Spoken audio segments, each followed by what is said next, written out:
ایک بچہ اپنے استاد سے، سر میرے ابو کہہ رہے تھے کہ آپ کو ایک مرغی تحفے میں دیں گے۔ استاد یہ سن کر خوش ہو گیا اور مرغی کا انتظار کرنے لگا۔ ایک ہفتے تک جب مرغی نہیں آئی تو استاد نے پوچھا، بیٹا آپ کی مرغی نہیں آئی؟ بچہ معصومیت سے، وہ تو اب ٹھیک ہو گئی ہے۔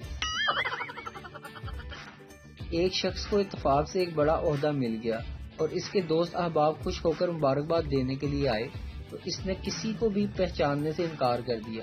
ایک آدمی سے دریافت کیا کہ کیسے آئے ہو؟ اس نے جواب دیا، تعزیت کے لیے آیا ہوں، میں نے سنا ہے کہ آپ اندھے ہو گئے ہیں۔ شیخ، لیجئے نا اور بسکٹ کھائیں۔ مہمان، نہیں شکریہ، میں پہلے ہی 4 بسکٹ کھا چکا ہوں۔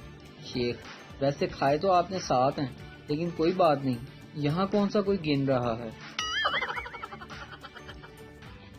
جس کا محبوب پتھر دل ہے کمنٹ کر دیں، ہمارا گھر بن رہا ہے، سیمنٹ بجری کے ساتھ ساتھ پتھروں کی بھی بڑی ضرورت ہے۔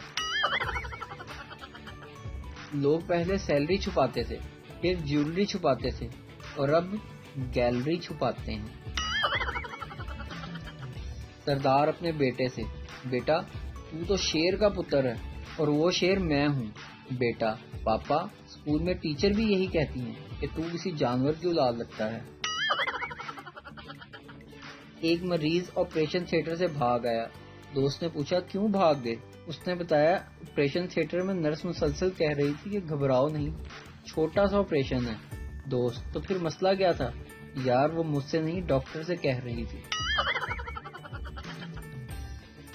ویڈیو دیکھنے کا شکریہ۔ لائک کیجیے ہمارا پیج NTV اردو اور ویڈیو پسند آئے اسے ضرور شیئر کیجیے۔